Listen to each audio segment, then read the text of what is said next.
Hello, everyone.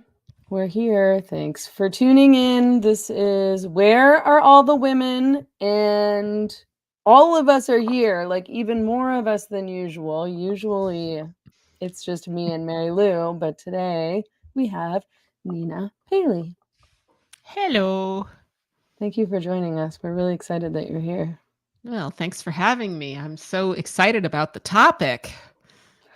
I'm excited in like a bit of an enraged way. Is that your excitement also? Yes, I've been carrying quite a bit of anger since a certain interview we did on Heterodorx several weeks ago. Are you feeling excited and or enraged, Mary Lou? I am, and I have to say I listened to part 1 yesterday, and then I finished part 2 today, and I'm not only feeling enraged, I feel disgusting. I feel like I need a Silkwood shower after listening to that. It was so creepy and over the top abusive, and yeah, I'm excited to discuss it. Disgust your disgust. Yes. So Meghan, have you listened yet? Yeah, so I got through the first part and then I got through half of the second part. So I didn't even get to the end, but I definitely got enough to start feeling enraged. But you guys are going to have to fill me in on what happens in the last. What did I get? I got to like 50 minutes through part 2. For those who are tuned in and don't know what we're talking about Brianna Wu, and Brianna was on the Heterodorx podcast with Nina and Corinna. When was this aired? Oh, May 10. Okay, thanks. Yeah. May 10. And you know, I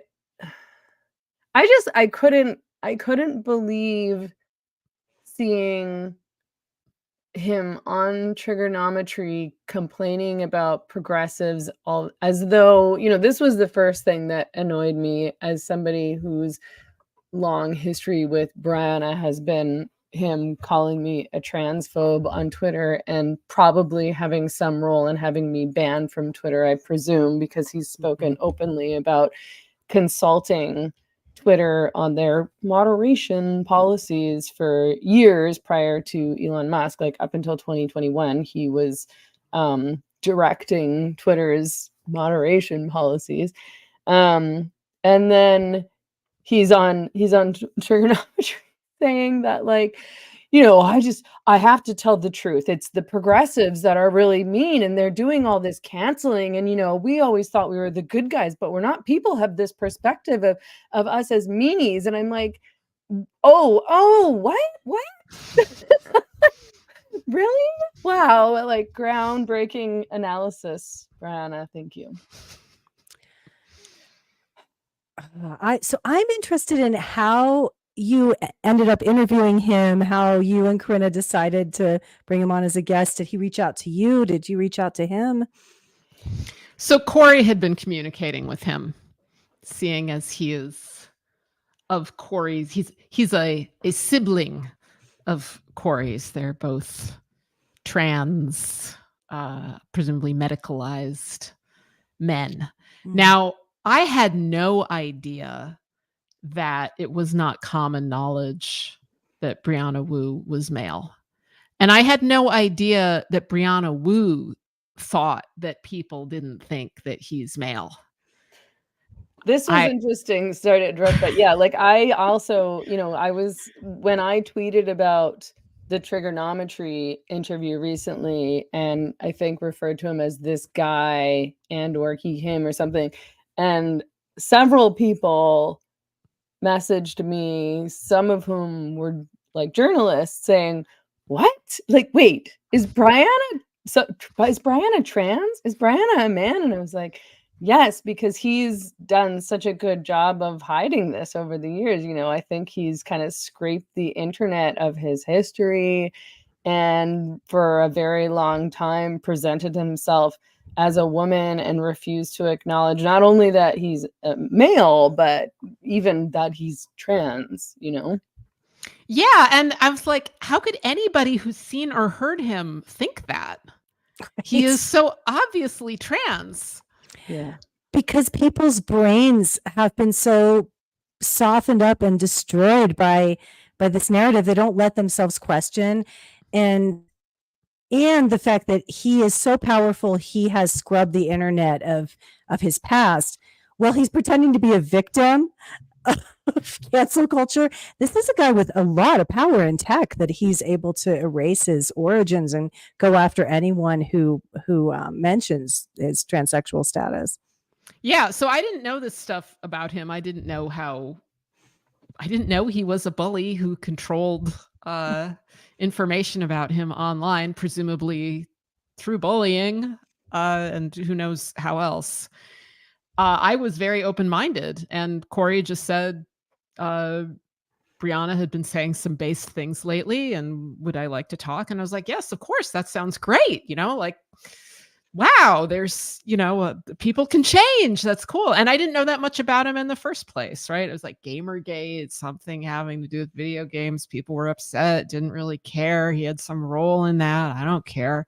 And I don't have a problem with trannies in general. Obviously, my co-host is one.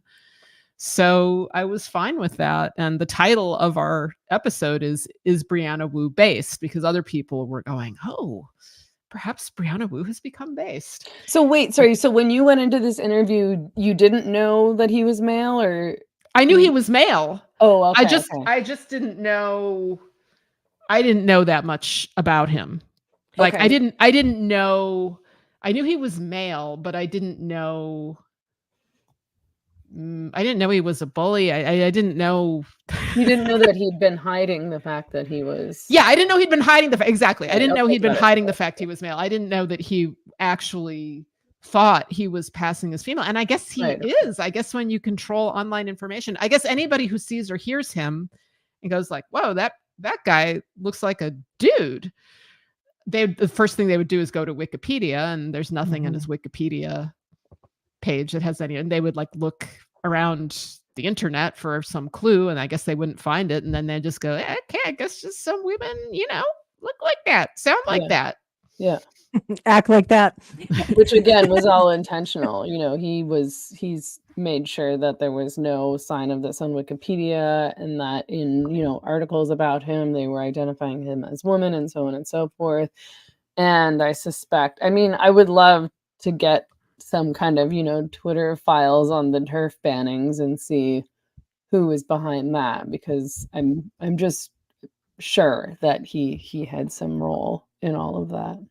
Yeah, I can believe that. So anyway, we interviewed him, and it started out okay. I was like super open-minded, good faith, goodwill. And it took a while to turn south. It took about 45 minutes. There were clues early on. I actually think it's hilarious because early on he said, oh, people call me a TERF. And I said, I will never call you a TERF. I might call you a tranny, but I won't call you a TERF. And I said that early on thinking he'd find that funny because everybody knows he's a tranny. And then in retrospect, when I listened to it again, I was like, oh my God. Right.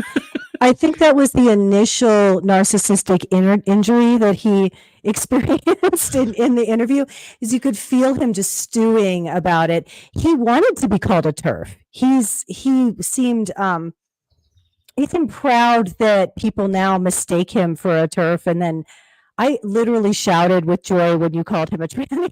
I was so excited about that moment in the interview. I was, wow, she's great.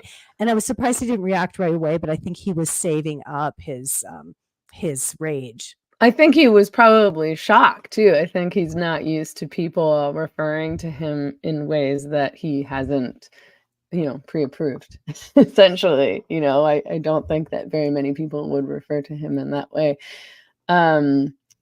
I just, for like people watching, just for a little bit of background, for the first part, I shared the link to the second part of the interview in the live chat on YouTube. But the first part, you all were mostly talking about the Israel-Palestine conflict, and purportedly as I've observed and as I understand it, Brianna has become based and has become critical of cancel culture and progressives, specifically because he took a pro-Israel stance, and this angered a lot of leftists. Do you think that's accurate? That's my understanding.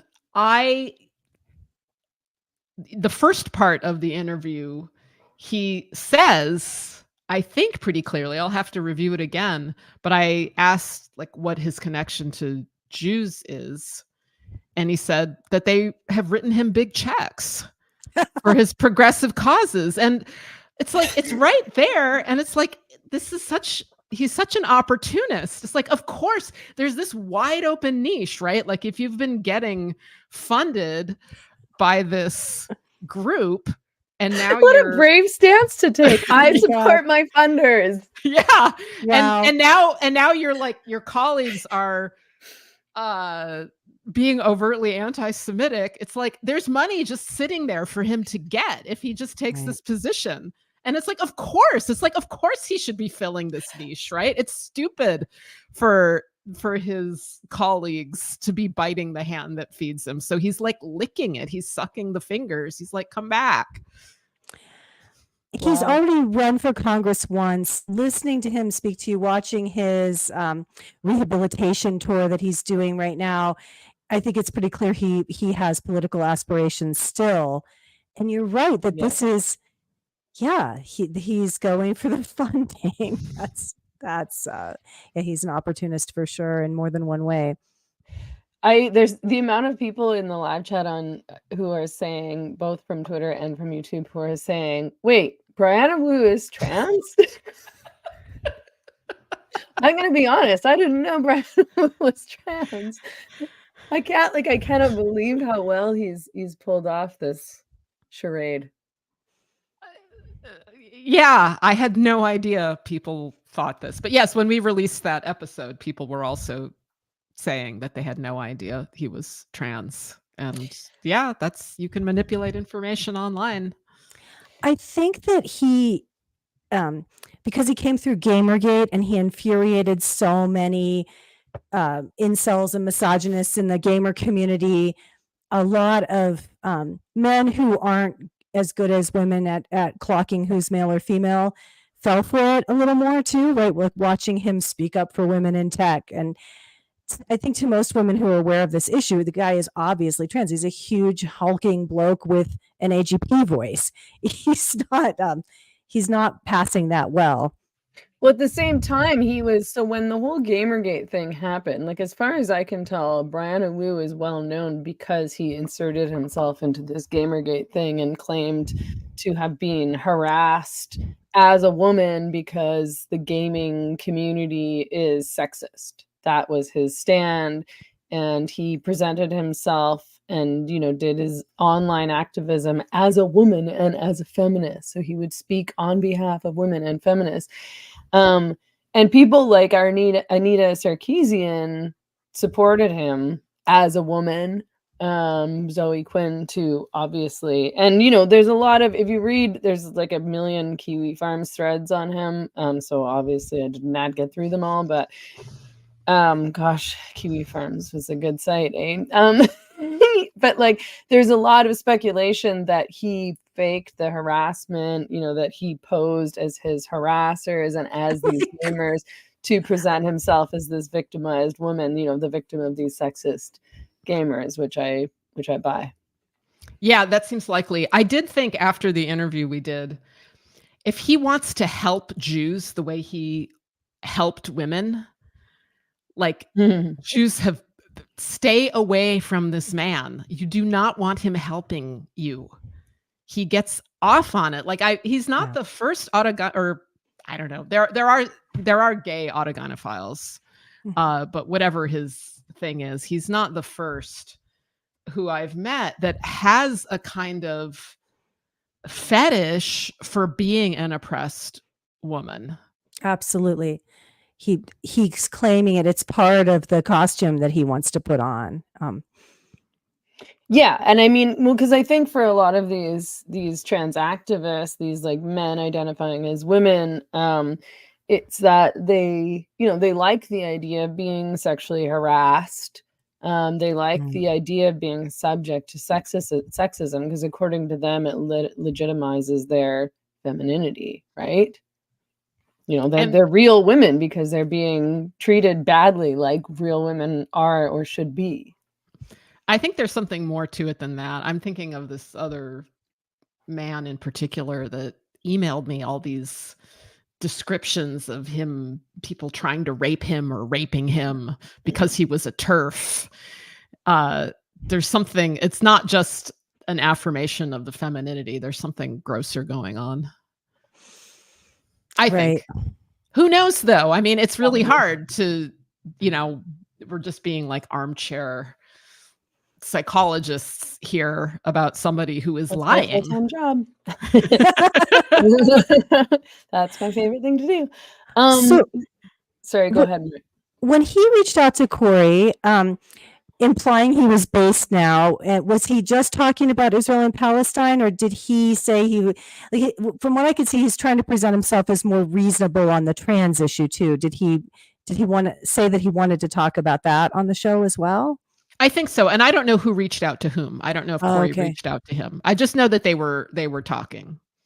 Okay. And they're gonna talk. They have a much better connection than I could have, since they're both men. And obviously Brianna Wu prefers men. He respects men clearly a whole lot more than he respects women. So when did it start where you feel like kind of that he, like, some hostility from him in the podcast interview? I don't know. I'd have to listen to it. I think after about 45 minutes, I was like, things aren't going that great. I think once when he blurted out that J.K. Rowling was a Holocaust denier, I think it was like, okay. That answered the question about based right there. I was like, okay, not based. And I think I missed that part. That was in the first half, I think. But I said, oh yeah, well, what do you think about J.K. Rowling? I said, oh, Holocaust denier. Crazy. Yeah. The first thing that I picked up on where I started to get angry, I think, was he said, well, first of all, he said a couple times that your views on policies related to trans kids were mean and called you and your position cruel. Yes. That was in the second half, I think, or the second part. Yeah. I mean, at that point, it was off the rails. At that point, he was just lashing. And I was like, okay, my job is just to sit here while he talks as much as possible. You did a great job not reacting. Just give him enough rope. I really wish the trigonometry guys would listen to this episode and understand who they're platforming here, that this is not a reasonable man. This is a man who's so overtly hostile. What I kept getting was, he doesn't like your policies of no self-ID and no transing children, and he said he's offering something more reasonable, but he never stated what his policies would be. Yeah. And also he never asked Corey. Like at one point we're like, are you going to ask Corey? He said, no, I'm not a monkey. Right. And, Corey has, if anything, stronger opinions on this than I do. Like Corey is going from state house to state house supporting policies to ban the medicalization of children. He understood, like he has a much deeper concern about this than I have, because he's been medicalized and he's been hurt by it in a way that I haven't had. But he didn't ask him about that. I don't feel, I actually didn't get a chance to listen to the trigonometry interview all the way through, but I didn't get the sense that they were necessarily on side with him. Did you listen to the whole thing, Mary Lou? No, I just listened to the clip they put up. I'm not sure if the whole interview is out, or if it is. I think it just dropped right now. Did an okay job of pushing back in the parts that I heard. But I guess, my issue is more with the way that he's presenting himself, because I don't buy, and people keep getting angry at me for taking this position of being like, I'm not really amazed by or enthralled by people who are just showing up now to be like, you shouldn't call women menstruators. And like, wait, like, where have you been? And if it's one thing, if you literally did not notice this was happening all along, you've been living inside some kind of bubble. But if you've been very online, or you're working in journalism and you've been heavily engaged in all these debates and conversations, like, no, you knew this was going on and you didn't say anything. And likewise with Brianna Wu, like, to come out now and be like, progressives are so horrible and mean. What on earth is going on? Like, I just don't buy it for a second. I think it depends on the person, but in Brianna Wu's case, he's just so clearly an opportunist. It does, because some people, you can tell that they're being sincere, and it's not, I don't necessarily need people to grovel or anything like that, but I think it's like more of a matter of trust. And like, do I believe that this person has woken up to something and is trying to speak out, or do I believe that they're being self-serving and jumping on a bandwagon that they think will benefit them?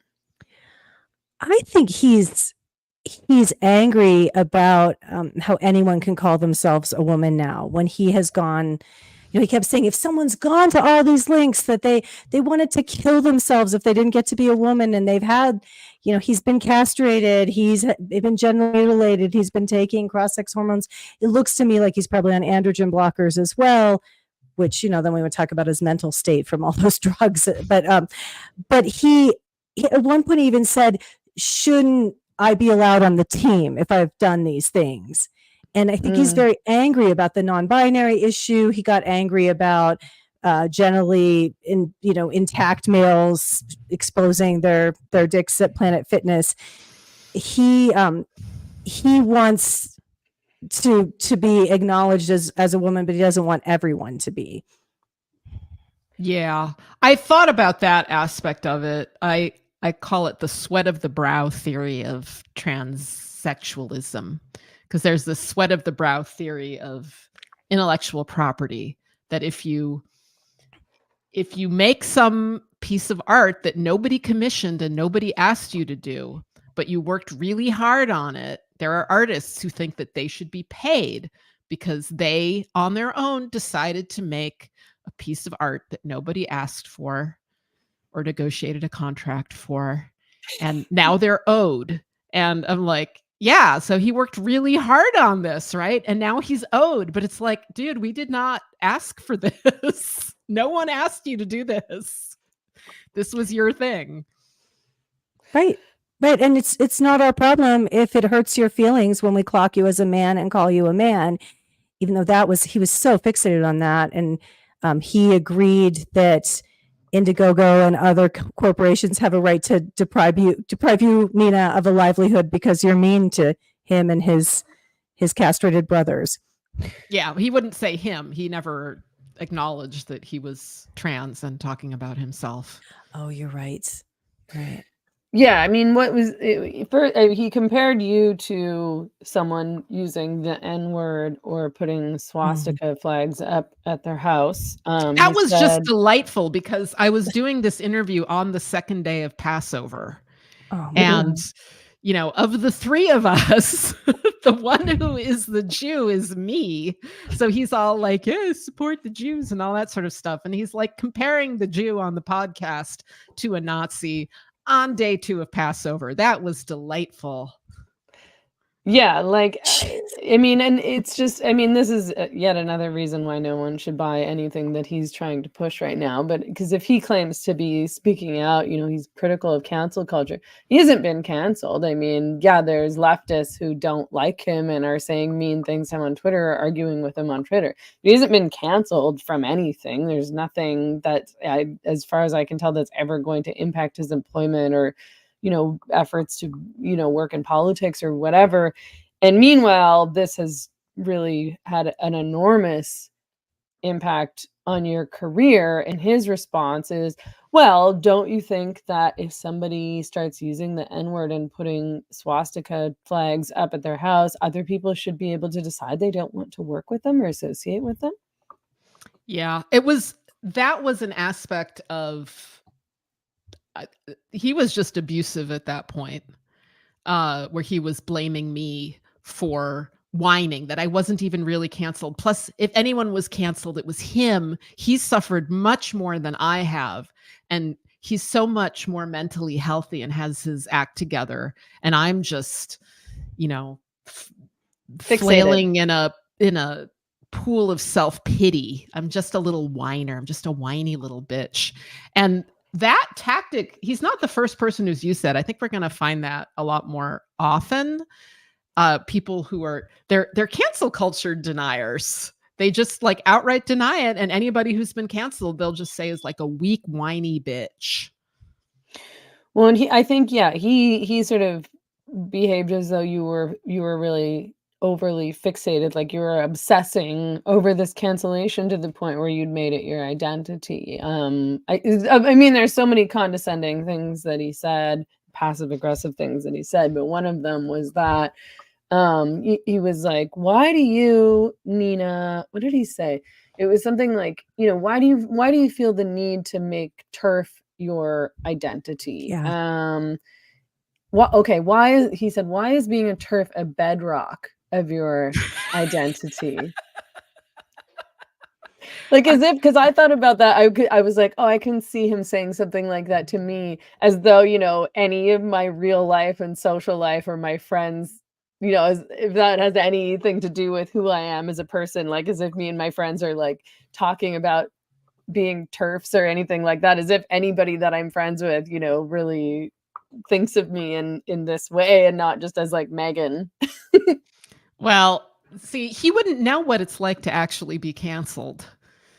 No. He wouldn't know what that's like. It's a hard, when you talk about cancellation, you sound crazy, right? It's kind of like when you talk about trans stuff to people that don't know what's going on, because you're saying like, oh, they're castrating children. And it's like, you sound crazy if people don't believe it's happening. You sound crazy. But then 7 years later, they come and say, I found out from Matt Walsh they're castrating children. Yeah. It's right. You do sound crazy because it is crazy. And I remember when I first started turfing, like really peaking about this, I felt like I was going mad. I felt like this is just designed to drive women insane. It's so maddening that you feel crazy, you sound crazy. But the Indiegogo example of your cancellation is very concrete and doesn't sound crazy. It's factual and was described very calmly to him, and he still refused to acknowledge that was actually a cancellation. Let's explain to people who are listening what's actually happened to you in terms of your cancellation. I mean, I know that there's a lot, but maybe some of the highlights. Oh, there's so much. It started in 2017 when I shared Connie Bryson's song, If a Person Has a Penis, He's a Man, on Facebook. And then I didn't apologize for it. And then there were like thousands of comments. And this followed a year of deep thought and contemplation, because in 2016, I noticed things were different regarding discussing trans issues and regarding discussing Caitlyn Jenner. And yeah, I thought about stuff and found radical feminism and the gender critical Reddit, may it rest in peace. Which Brianna Wu celebrated, by the way, on Twitter. He's deleted that tweet since. He's deleted a ton of stuff from Twitter, but he celebrated that Reddit banned the gender critical, as well as the Donald Trump Reddit subreddit that was up there. Wow. Go on, but yeah.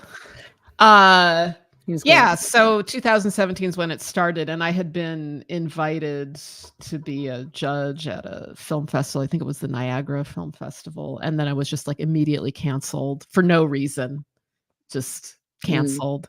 And anything that I had been invited to was over. It was canceled at that point, and I just totally stopped being invited to anything. Most of my income came from speaking. And that totally ended. But that was 2017. I finished my second feature film, Sadomasochism, in 2018, and it did not go very far compared to my first film, Sita Sings the Blues, because I was canceled. I was obviously blacklisted.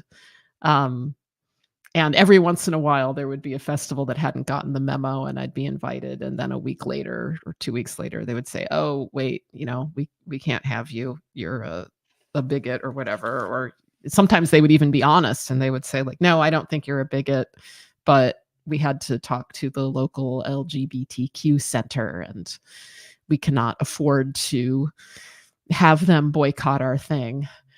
And it's just, the cowardice all over the arts world, like these people that are responsible for cultural institutions, utter cowardice. And then the Indiegogo thing was, I crowdfunded for a comic book called Agents of Hag. And I thought everything had blown, every half year, I think, okay, it's blown over now.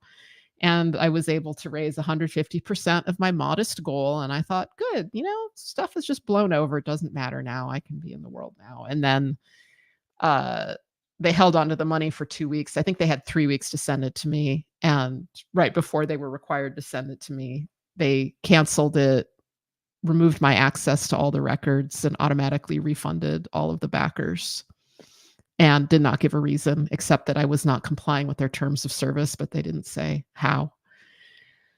On another scale, whatever, I've lost the friends, I've been denounced publicly, I've been widely lied about, including by people I used to know. I don't know why they do that. Just the usual, just like, a lot of people have no idea that I'm a filmmaker. They have no idea that I used to be a successful and highly regarded independent animation filmmaker. That's mostly over. Do you regret making turf the bedrock of your identity? I do not regret saying in public that women don't have penises. And by the way, Meghan, you were an example for me. I came out on social media because I saw this stuff going on, and I saw only a few women taking the hits. And the women who did say the truth, the first woman I heard speaking the truth was Germaine Greer, that famous video of Germaine Greer. And it was just like, it just lit me up. It was such a relief, and it was so, it made me feel alive. And you were also telling the truth. And, I wanted to be like that. And I finally shared something on Facebook when there was a woman in Canada that had been holding a sign at a women's march that said biology is not hate, something like that. And Morgane Ogre was going after her.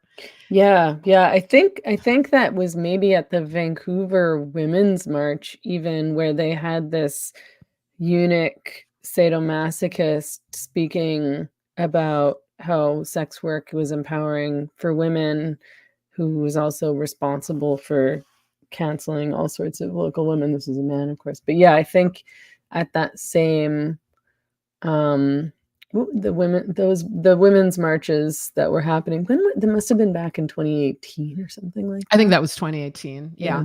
So that was happening, and I just was like, I'm going to just sit here and do nothing while they're hunting this woman. It's like, more people have to say something. So I said something again. I had said something in 2017, but I said something again. And yeah, I don't care for the cowardice that has been so very widespread. I did not want to be one of them. Yeah, that I remember that Germaine Greer interview. Also, I think she said something like, just because you lop your dick off doesn't make you a woman. Like, she's just so straightforward and awesome. She inspired me for sure also. It deserves another round of play. It's a great interview. Right? When like, well, you're offending people. And she's like, so what? I'm offended all the time. I'm much of the world offensive.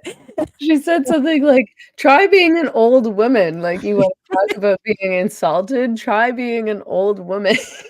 Exactly.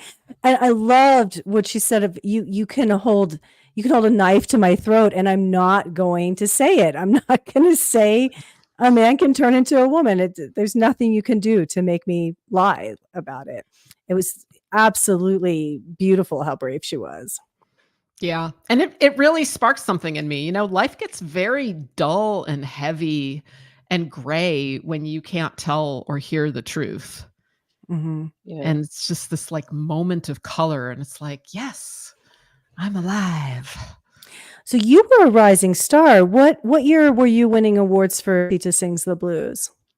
2008, 2009, mostly. Okay. And then when was Sadomasochism? I finished it in 2018.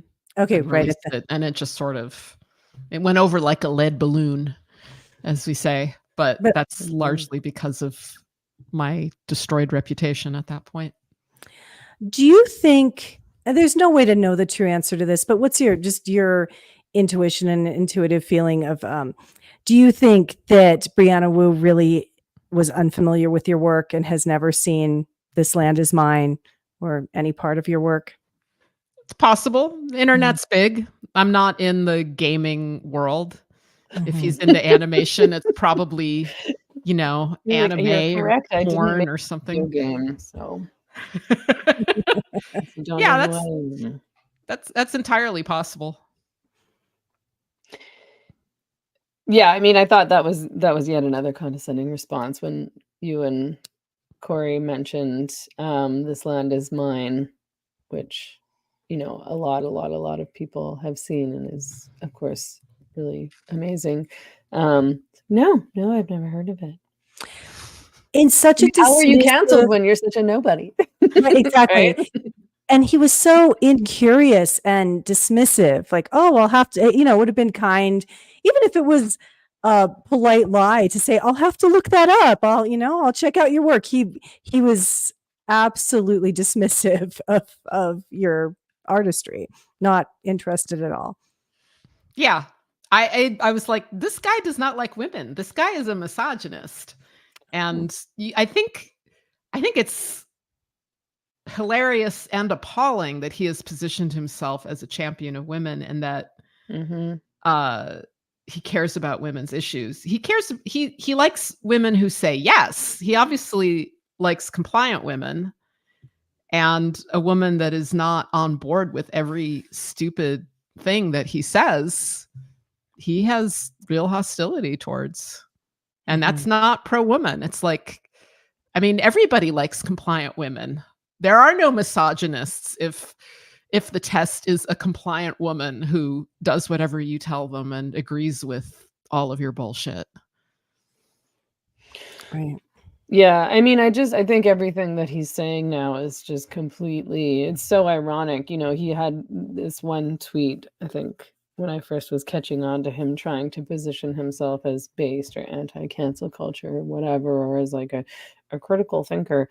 He said, I think a lot about Destiny, also like this Twitch streamer trying to position himself in the exact same way as Brianna is now, saying a few years ago that if the left didn't learn to make arguments instead of demonizing political opponents, we would be unable to defeat bad ideas when they came from inside our walls. Yeah, says the man who called me cruel, whose response to me not agreeing with him is that I was cruel and the equivalent of a Nazi racist. Yeah. And he also said the reason why TERFs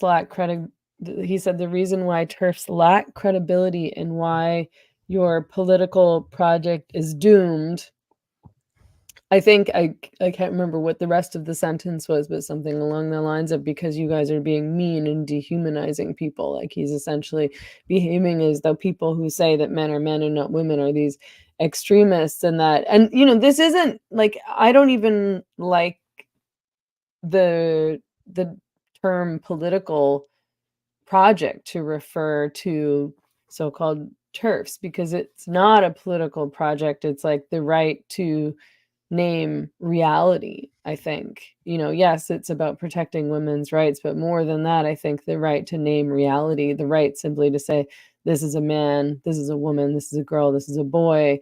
And, as a result, there's certain spaces that we have known forever and ever and ever that men can't be in. It's not people who try to, like, I think the whole thing is disingenuous, because I don't even think he believes what he's saying. I think he's being manipulative when he says that. I think he's trying to frame, TERFs as having some kind of radical agenda that's an attack on so-called trans people, when of course in reality, and I think he knows this, it's that we don't believe there is such a thing as, there's not some special category, or I don't anyway, maybe I shouldn't speak for you, Nina, believe that there's such a category as trans people. I don't think that's a thing that exists, and I don't think it matters, and certainly shouldn't matter in a legal context.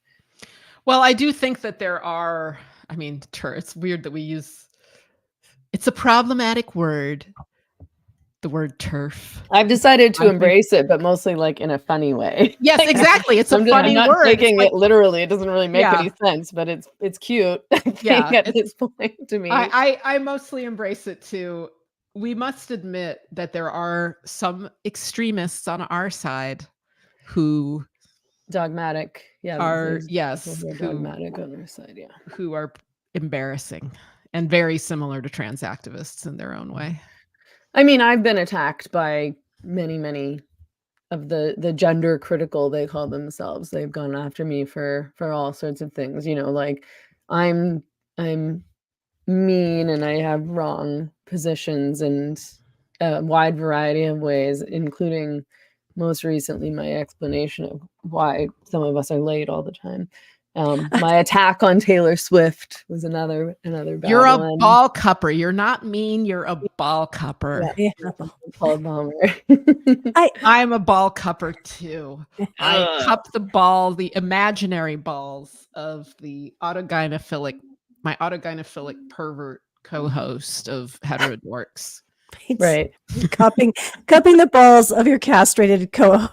Yes. That's sad. That's sad. Castrated and handed over to Nina to hold during the podcast. They're incinerated long ago, but poor Corey. Nonetheless, I'm apparently in thrall of this sick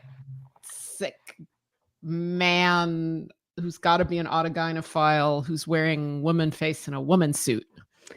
So I will concede there are mean and crazy people on the TERF side, absolutely. But I think it's wrong to equate them with the trans activists, because I have yet to see radical feminists or gender critical women wrapping baseball bats in barbed wire and saying kill all trannies. I have yet to see these women who verbally attack the women that they disagree with, sending death or rape threats or trying to destroy anyone's livelihood. I think it's they try to destroy livelihoods. They do that. Yeah. I guess they just don't have the same power as like these tech bros in dresses. Yeah. Okay. But there are, I think we can all agree there are fewer threats of violence coming from them. Yeah. That's an important difference between women and men. Mm-hmm. It's like women and men can both be crazy. But men are more violent. Yeah, men are much more likely to kill you. Yeah. Whether you're male or female, if someone's going to kill you, statistically, it's almost certainly going to be a man who does it. I think what bothers me about the people on our side, I don't really like to think about things in sides, but is the when people are dogmatic about their positions and then vilify people who are not fully on board with their positions as evil or enemies or whatever, which I think does happen a lot on our side. My problem in general with a lot of radical feminists and so-called TERFs or gender critical feminists is that I feel like they're woke, as it were, in a lot of ways, except for when it comes to the trans issues. So they're still very much attached to leftist positions in all other ways, and very invested in vilifying anybody that they decide to label as far right or conservative or pro-Israel or, racist or, whatever else. I'm trying to think of all the other positions that we're supposed to, pro big pharma. I guess that's a big leftist position now. We want our drugs. Yeah. So I want to come back to, I love it that you're saying Brianna Wu. I want to bring it His back name to, is John. his name It's is not John. Brian, it's Flint. John. Oh, John Flint? John Walker Flint is his original name. Okay. So when he says he's now anti-cancel culture, he's critical of cancel culture, what exactly has changed? Who does he no longer think should be canceled? Because clearly he still thinks TERF should be canceled, which was very clear in this interview with you. I don't know. I mean, there's been this very big overlap between trans activists and pro-Hamas people. So Right. Yeah, I think that's what happened. Is I think that he started to, he took a pro-Israel stance, and then found that, I would have a hard time even imagining a trans activist who wasn't pro-Hamas, and flying the Free Palestine flag. Okay, I can see that. And do you feel like that's probably the only area where he's no longer anti-cancel culture? It was just his. I don't think he's anti-cancel culture. Mm-hmm. Right. I think that he is just trying to distinguish himself from the most unattractive parts of his movement, because he can see that this behavior is unpopular, and also because he wants money. I mean, he's courting a demographic that has money. Yeah. He doesn't. I just saw that during this live stream, Brianna Wu has blocked me. Congratulations. He knows. While we were talking, because I wasn't blocked before, because I was He knows. doing research. I was trying to look up a tweet, and I was like, oh, he's canceled me. Hi, Brianna. I'm sure he's already blocked me. But it's cool. It's cool that he's actually listening. Yeah. Thanks for tuning in, Brianna. I wonder if, I'm sure now he's trying to get me canceled from YouTube, but yeah, he's based. He's really concerned about free speech, just not mine, because I'm evil. Your speech is mean, and I so wanted to jump in and to do that. Sorry. And argue with him, even though I feel like your tactic was better to just let him keep talking, because he wasn't going to respond to any counterpoints to what he was saying. That was very clear. But how is it dehumanizing to call a man is my question to that argument. Men are human. So it's, we're literally calling them human beings. It's not dehumanizing to correctly sex somebody. And all he could come up with was, it hurts their feelings. They've worked so hard. They've even cut their dicks off, and it hurts their feelings. Yep.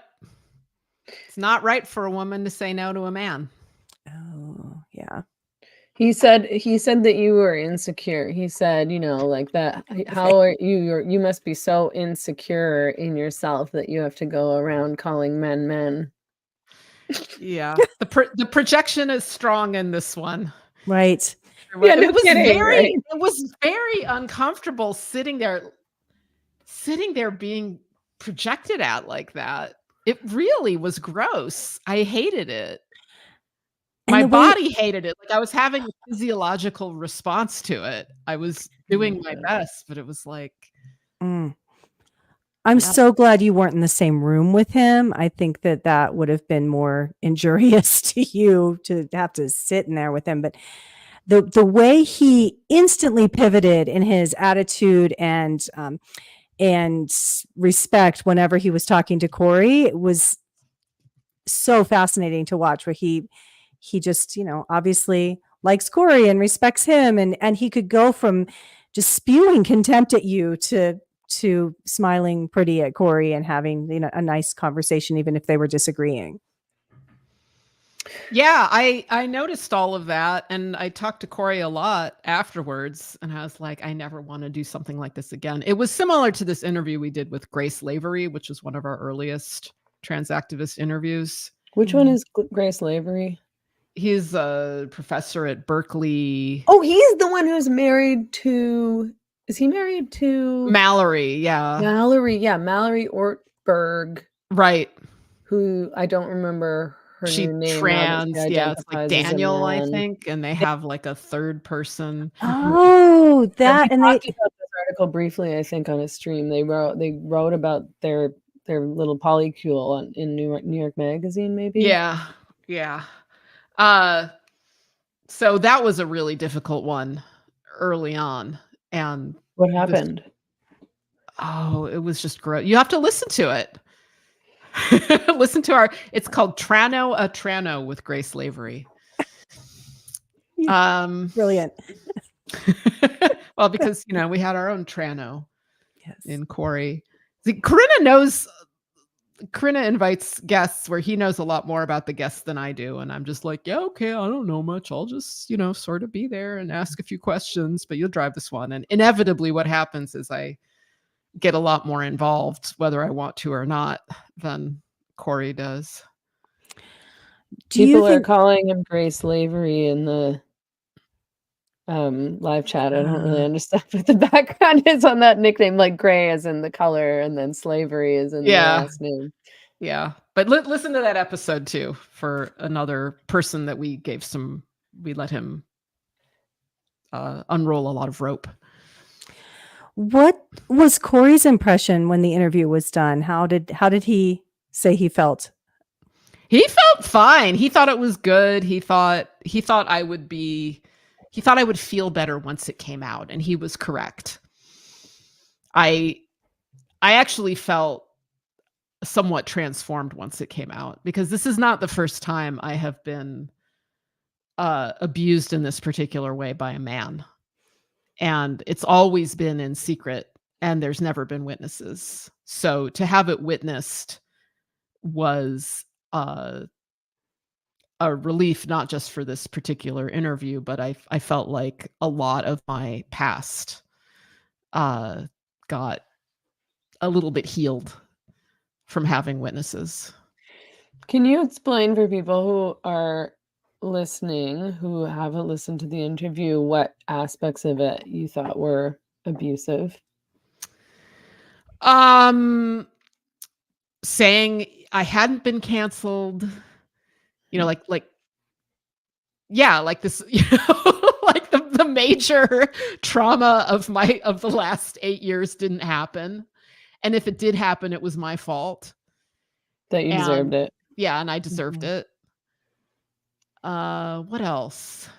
Just being called cruel, like asking me a question, which I answered in good faith, having my good faith met with terrible faith. And not being able to have a real conversation, but to be punished for telling the truth and being open to conversation and discussion. Like to just have somebody say that my motives have to be terrible and that I'm a bad person. I mean, of course I don't believe that, but I can withstand that for a certain amount of time, but this interview just kept going. What do you know much about his career? Like, what is he doing for work and income right now? Do you know? I don't know. I've read a few things that say he's sort of been a fraud regarding his career, that supposedly he took credit for developing things that he didn't really. I think he's claimed to have degrees that he doesn't have, maybe. I don't know.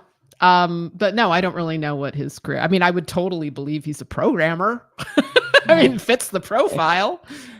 Right. When he clearly has enough clout and power within the industry to suppress his political opponents and to wipe the internet of parts of his history that he doesn't want there.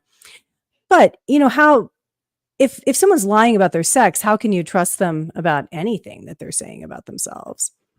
I know, that's kind of my position too. It's like, what more proof of someone's like lack of integrity do you need if someone is claiming to be female, knowing that they're male, and basically trying to trick the entire world into believing that? Yeah.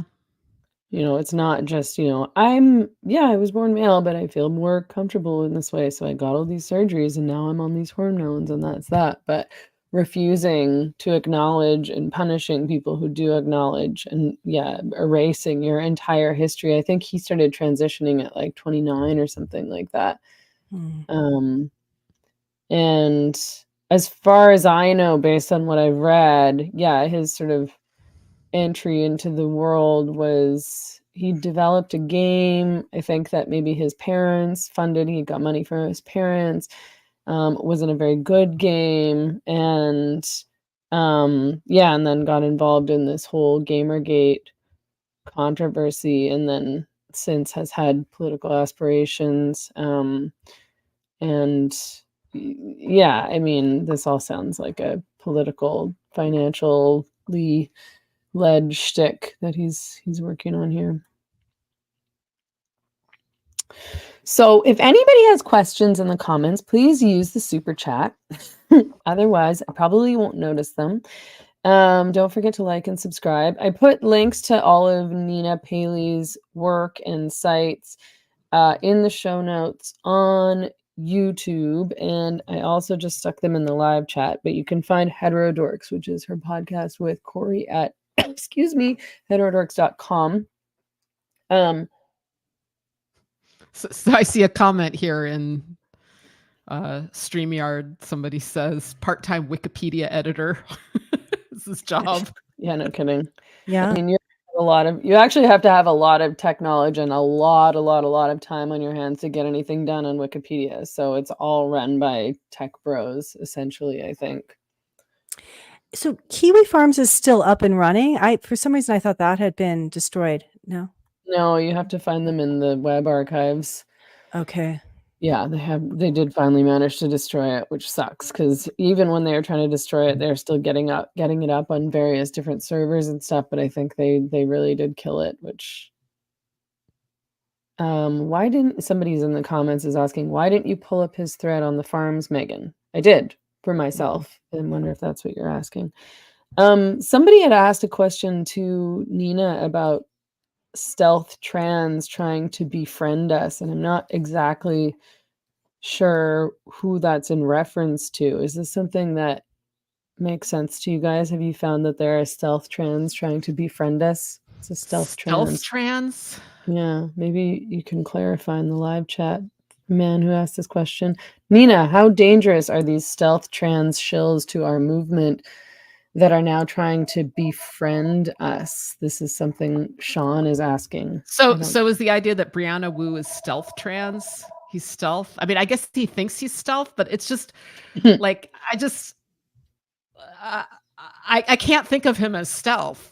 I think of him as I don't know how he achieved this, and I don't know why so many people believe that he's not trans, but I've known for years he was trans. I don't know. I'm trying to think, like, if someone's really stealth trans, I wouldn't know they were trans. Someone just said I was wrong and that QB Farms is alive and that now it's at .st, which is interesting because I haven't been able to find it anywhere, but thank you for letting me know. All of the threads that I've been finding when I use QB Farms for research have been via the archive. So sorry, Mary Lou, I was wrong about that.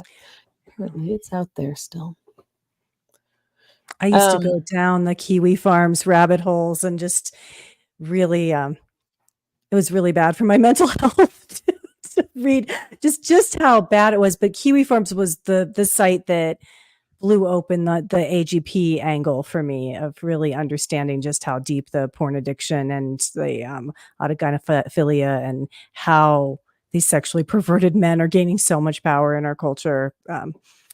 That it was a big eye opener for me. So I'm glad it's still up. People think it's very mean, but Well, it was the trans that took it down. Like it was that one trans activist who's Keffels, thank you. Keffels. Yeah.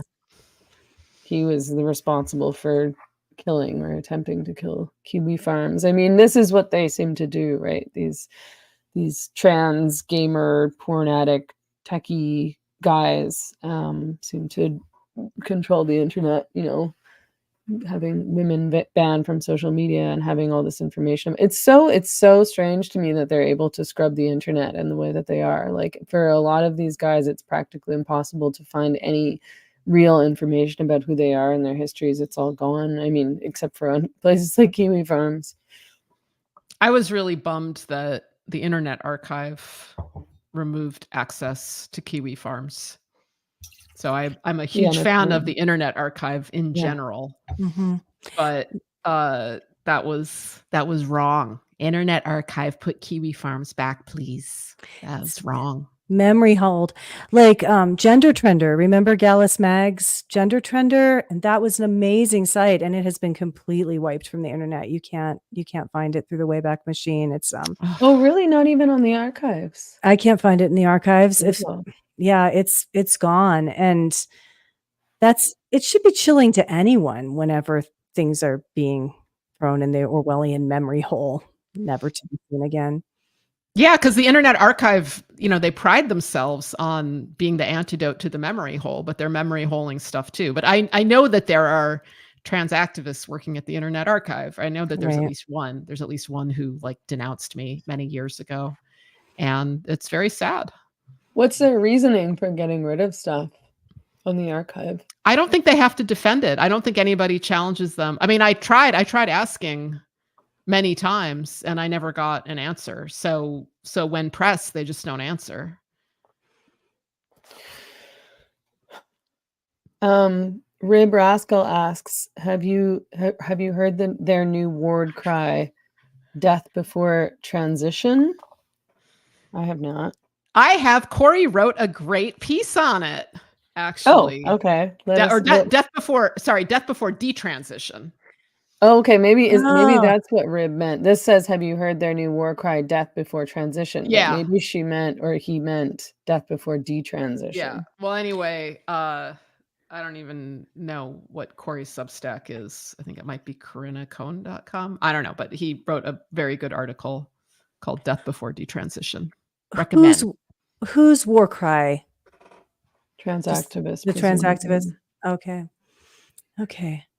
Yeah. I still keep coming back to my dissatisfaction with Brianna Wu and his refusal to give any straight answers about how he differs from actual trans activists or how he differs from the community. And Meghan, you didn't get to the end of the interview, but there's this point. I'd love to hear your take on it as well. But Nina, did you remember that place where he's gleeful at the end saying he has offended both the trans activists and the TERFs, so he has done his job with this interview? Yeah. I mean, I can relate to that because my movie "This Land Is Mine" offended both Zionists and anti-Zionists, or at least I was called both a Zionist and an anti-Zionist. People were trying to figure out your position, I bet. I think people like people to have very clear black and white positions, and you didn't do that in the film. Yeah, but I mean, I could see being proud of that.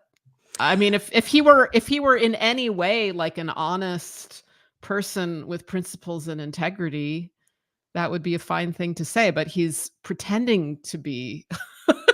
That's another it's a pretense. It is another lie, like being a woman. Right. Mm-hmm.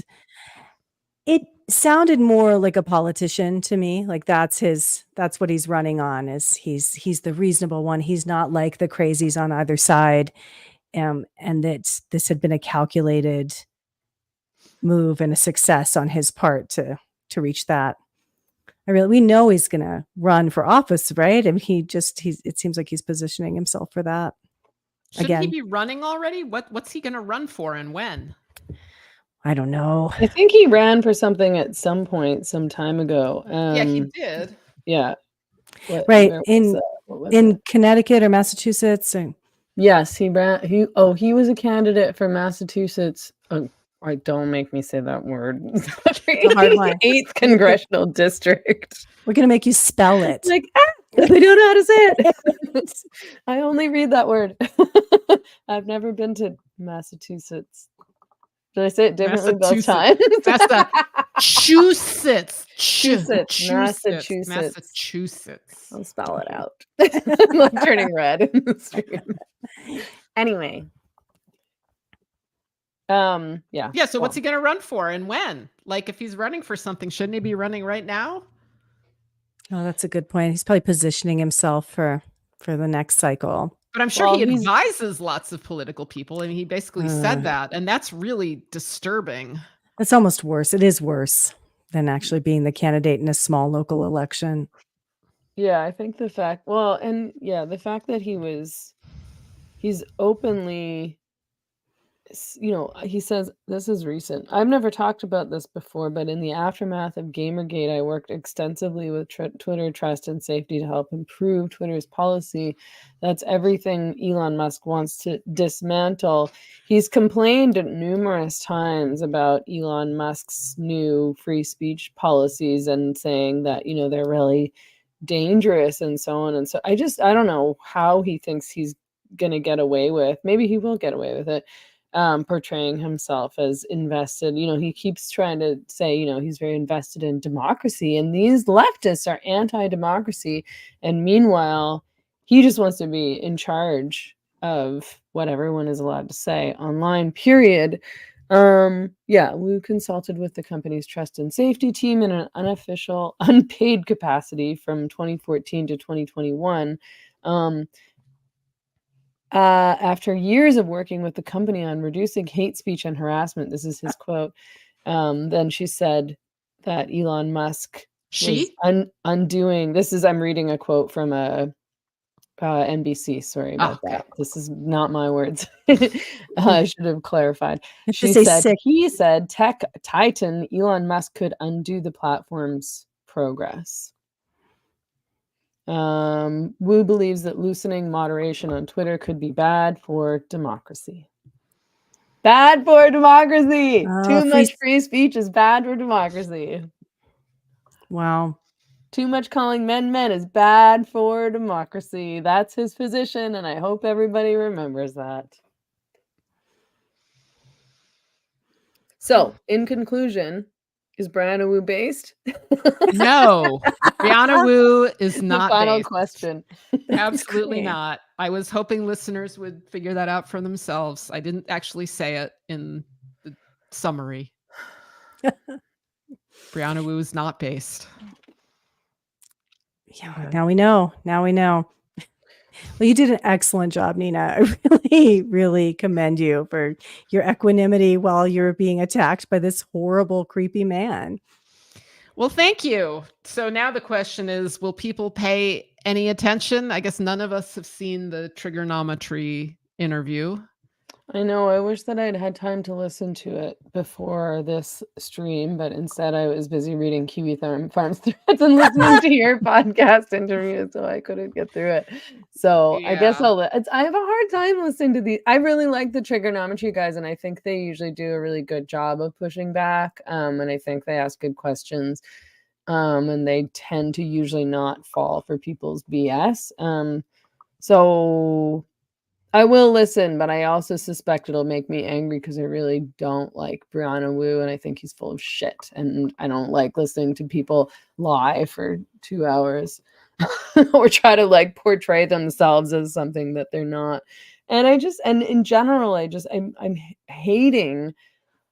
I have to just relax and trust karma. And I do in general in my life, relax and trust karma. People are like, you shouldn't be angry about this all the time. But in my regular life, I don't go around being angry. I go around like singing songs, like classic rock songs in my truck and talking to my dog. Like I'm not really an angry person, but on the internet, I think I sometimes come off as angry because I'm constantly like, why are you falling for this person? Okay, so now they tweet a new thing and all of a sudden they're on your side now. I'm like, don't trust Yeah. these people. Like, they're not, you have to discern like who's legit and who's not. And just because they say one thing that you like doesn't mean suddenly they're a changed person and they have integrity and they're authentic, or they're being so brave and speaking the truth. I'm still like, I don't know that much about Anna Kasparian, but she last year got incensed about, that was my reference to the menstruator thing earlier in the stream. She was incensed that women were being referred to as menstruators. And I was like, shut up. There was this huge petition to have me fired from my job in 2015 because I wrote an article that was critical of women being called menstruators. And I was at that time pretty tepid in my criticisms of transgenderism. Like I was not even as forthright as I am now. And there was this massive petition to have me fired from my job that every leftist in Toronto signed. Like, you can't possibly have, and you're in the media, like you're a media political commentator, that's your everyday full-time job, but you didn't notice this was happening. And now she's also doing the podcast rounds as she's being so brave and speaking out. I'm just like, I don't know, this isn't brave. You didn't say anything because you were making good money not saying anything.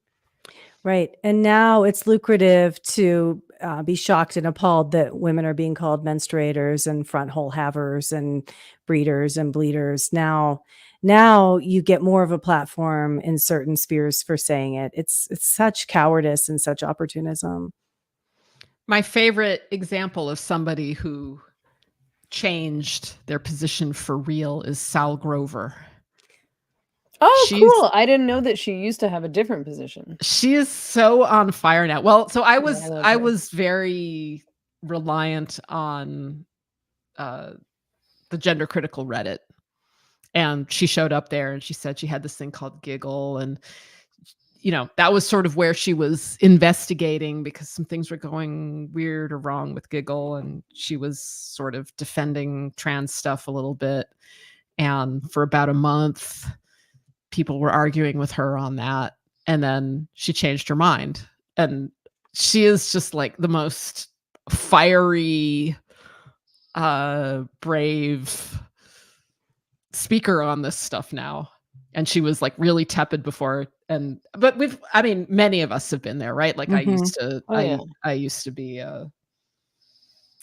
I used to be willing to say, I used to be willing to call trans-identified men she, and I used to be willing to call them women. But that was a long time ago. And I needed to stop doing that when this became a craze and a mania. And when the numbers got so big that women's rights were genuinely being eroded, I had to stop doing that and tell the truth. It didn't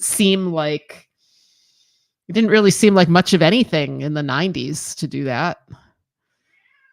Oh, my cats are performing. Let's see if I can.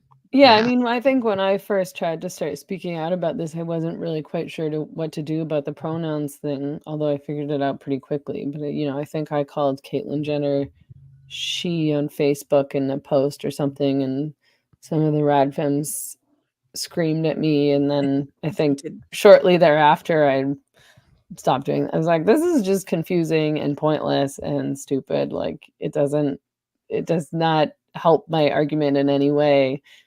Certainly it's not necessary. It just confuses me because you end up like in your head being like, she, he, they. Yeah. Maybe I just avoid trying to use pronouns at all. And then that's complicated if you're a writer or if you're trying to speak about these issues. It's just it's so much easier. I can't tell you, not you, people listening, you guys obviously know this, how much easier it is to just speak the truth and how much more relaxed you'll feel. Right. Than policing your own mind all the time. In the 90s, it was transgressive. In the 90s, it was cool. Yeah. To me, in my world, it wasn't really like there were rad femmes back then who knew that it wasn't cool, but it was so much smaller. And I was a different person back then myself. I didn't know about any of this in the 90s. I mean, I was a kid. I was in high school. I was listening to Too Short.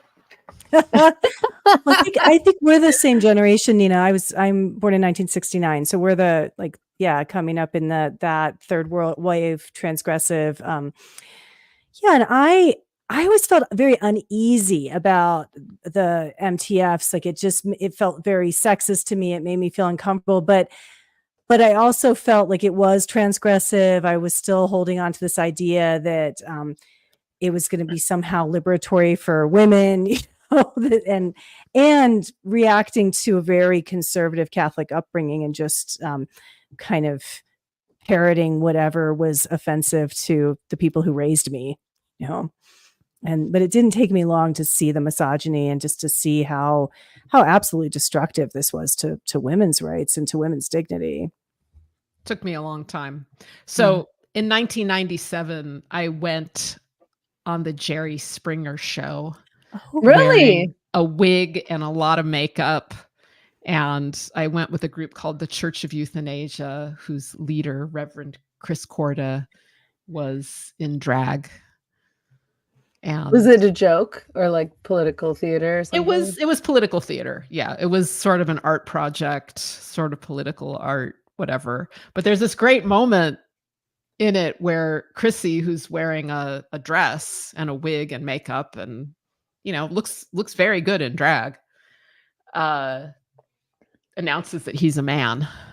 It's just this wonderful moment on a Jerry Springer show. Everybody cheers when, there's the big tranny reveal. But that was, wow. It was fun in the 90s. It was subversive and fun. Did we throw chairs? We were encouraged to move around a lot. Anyway, that episode is on Vimeo. You can find it. And it was a really different time. And I think people, for some reason, are having a hard time remembering just how different the culture was during the Reagan era, how much power, Billy Graham and James Dobson had, like just the level of conservatism, the amount of homophobia. Every gay friend I had been hospitalized from being beat up. It was a very different time. And then the whole like banning homosexuals from the military. I remember when I was in college, two of my friends turned 18 and they went to register for the draft dressed in full drag. That was their, protest statement that they would lose their financial aid as working class kids if they didn't register for the draft, but they wanted to have a protest to the military because back then we didn't have men in dresses in the military and leadership positions. It's very different now. It's almost mind-blowing to sit with how much it's changed. Yeah, that's one cool thing about aging is just having witnessed all this stuff. Mm-hmm. Right. Was the Church of Euthanasia, were you the ones that had the Save the Planet, Kill Yourself? Yes. I remember that. I remember that. I feel like that's what the modern environmentalist activists are advocating nowadays. I know that's the other thing. I was a deeply committed environmentalist, and to see what modern environmentalism has become, it's like every issue that I cared about and stood for has just become perverted into this horrible, embarrassing thing. And maybe what I just liked was being an underdog, like maybe I could only be in movements that had no hope and that were like really niche. And when they got mainstream, they got just horrible. Maybe that's the actual bedrock of your identity. Underdog. The underdog. Yeah. Well, I'm well set then. I do think I think I probably have always been a bit of a contrarian. Yes. I've definitely always been like an arguer. But I think, it's a good thing because I think what it means is you're not a go-alonger. Mm-hmm. Right? Like you're not a joiner, like, oh, well, everyone else is saying this, so I'm going to say it, or everyone else is doing this, or I'm going to do it. Like if everyone else is saying it and doing it, you're probably more, I think I'm more likely, Mary Lou is like this too, you know, like more likely to be like, no, everybody else is doing this. I don't know if I trust it. Right. Now that Western civilization actually is collapsing, I'm into it. Exactly. Well, I did and I do care deeply about like the loss of habitat and the extinction of other species and all this stuff that I'm completely powerless about. So it's mostly been accepting my powerlessness about this. And most of the brilliant plans that environmentalists have today for saving the world are making the world worse. Mm-hmm. But I still have these deep concerns and I'm still grieving. It's nice to grieve with other people. I'd rather grieve with people who aren't insane and delusional. Absolutely. Well, before we go, I wanted to just share this degree of separation between us, Nina, that I thought was really cool. So my husband that I've been together with for, over 25 years, almost went on a date with you when he lived in Boulder Creek in the late 80s, because his roommate, a woman named Krishna, knew you and wanted to set, I don't know if she had a different name too. I mean, that probably wasn't her given name, and showed him one of your cartoons and said she wanted to set the two of them up, but my husband was too shy. Oh, I never got to meet your husband. No, but I mean, our whole lives could have different trajectories. You could have the sweet turf auxiliary husband, you know. So. Probably not. I think no matter how nice the guy was, like if he were really nice, I probably wouldn't have been interested in him because I was messed up. Yeah, sweet non-religious Jew, you know, maybe. Hey, Anyway. I've been fiddling with this card this whole time, by the way. Oh, that's awesome. I have these cards. So now. I saw, I want one. Cool. How are your turf cards selling, by the way? The gender wars cards? Yeah, the gender wars They're cards. selling sorry. okay. I just called them the turf. It's turf because card. I'm obsessed with my identity as a turf. Yes, they're only half turf. There's trans activist suits also. That's right. We're still going. I was starting to make another deck, and I dropped that project.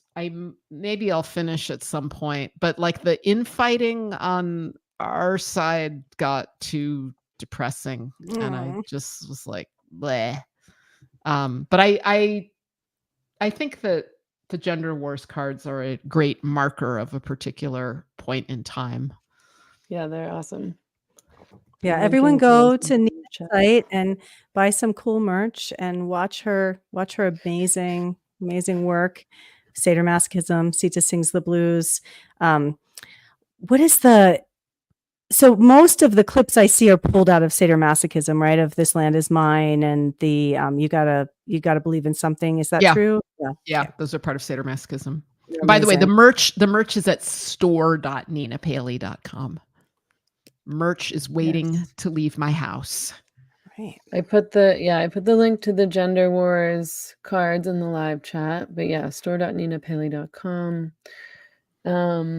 And is there anything else while you're here that you'd like to mention or alert people to? Well, are you able to fundraise at all, or are you banned from all the fundraising sites? Oh, well, I actually fundraised for something else on a Christian fundraising site. Is that the one? GoFundMe? Give, Send, Go. Give, Send, Go. That's it. Yeah, Give, Send, Go. And on the Christian one, they called me up and prayed for me on my project, which was nice. That is nice. And they didn't cancel me. That was the main thing. It was like, I don't want to be canceled. So yeah, the Christian site didn't cancel me. What else? I mean, I've got, I don't have any pithy wrapping up things. I wouldn't mind having a long conversation about politics and not being a Democrat anymore. And the moment I really stopped being a Democrat and what the hell I'm going to do in this presidential election. But it's not going to be voting for Biden, whatever that is. I think I'm going to go for, I'm not registered to vote in the US, just to be clear, but I don't know if it's too late to do that now. I keep meaning to do that, but I mean, I'll try if I still can, but I feel like I'm leaning towards the RFK Jr. end of things. Yeah. It's a really hard one. When I sit with it, I really think the country would be in a better place if Trump had won in 2020. I think that the world would be less, but he's so odious as well. They're just such terrible choices. I kind of hope that he wins. I mean, who else is going to win then if he doesn't win? You know? Right. The main thing for me is that Biden lose. Yeah. It's not even Biden himself. It's just his administration is vile. Just that whole, I mean, of course, they're like the Brianna Woos advising everybody in it. Oh, yeah, it's obviously still demoralizing. Biden's not functioning, so. No. Yeah, that's my goal too, that Biden loses. That would be the best possible outcome. I think RFK Jr. would be great, actually. And if we can't have him, I hope Trump wins. Which I guess, there's certain people who are now going to call me a Trump supporter, which they did. Katie Herzog and Jesse Singal called me a Trump supporter. Oh, wow. They did correct it, but I was like, they had said essentially like I had been radicalized kind of by the trans issue to the point that I'd gone right and had become a Trump supporter. And I was like, I said that if I was in the States, I'd vote for Trump. And to me, that doesn't mean, I think if you say Trump supporter, it's like you're waving a Trump flag, which I don't know if that's accurate or not. So I remember their argument at the last election was, please vote for Biden. We just need to get Trump out. That will calm everybody down. Mm-hmm. And I was like, and I did vote for Biden. And I was just like, this didn't work. They were wrong. But maybe they think that it would have been worse with Trump. It would have been better with Trump for sure, in my opinion. I think that we can all agree that whatever happens is unlikely to calm anybody down. That's true. And one of the problems with the Republican response to the gender craziness is that they like to ban things. And when you ban things, people dig their heels in more and then they feel like martyrs. And in a way, the Republican response to this will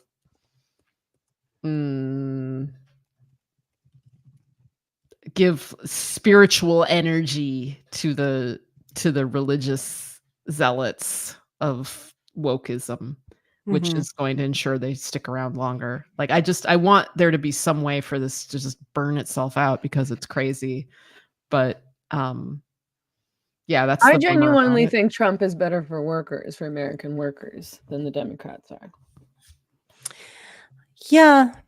I think that he was such a madman that I think the world was a little more stable because no one knew how he would react. I wonder if Putin would have invaded Ukraine if Trump had still been the president. But I'm not sure this is going to burn itself out politically. I think maybe what will burn out this gender thing is another Great Depression where people have real problems and don't have access to, where people can't get bones set, let alone cross-sex hormones and cosmetic surgeries unless they're the elites.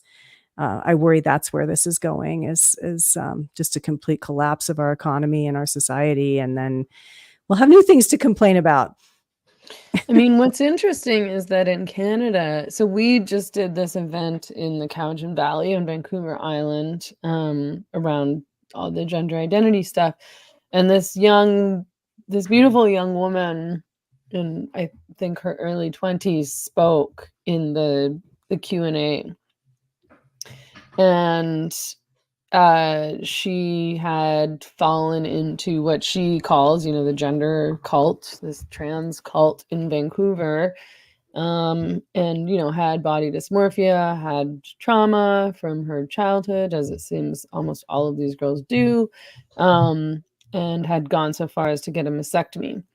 And she, came out of the cult and was like, this is all bullshit and has been writing about it and speaking out about it. And, luckily, I don't think she went on hormones or anything like that, but her breasts are gone forever. Yeah, it was very heartbreaking. But she said, I think I read this on her Substack.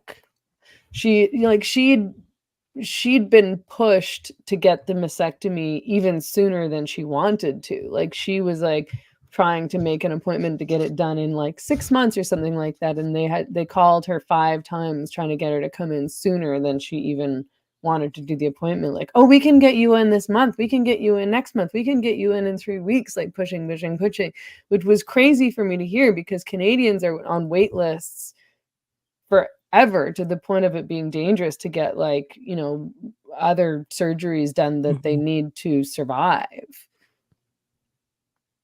So I don't know. I mean, these are very lucrative procedures, so I don't know. Oh, there's a beautiful deer in the backyard. Sorry. No. It's so sweet. Like, turn the prancing through camera on it.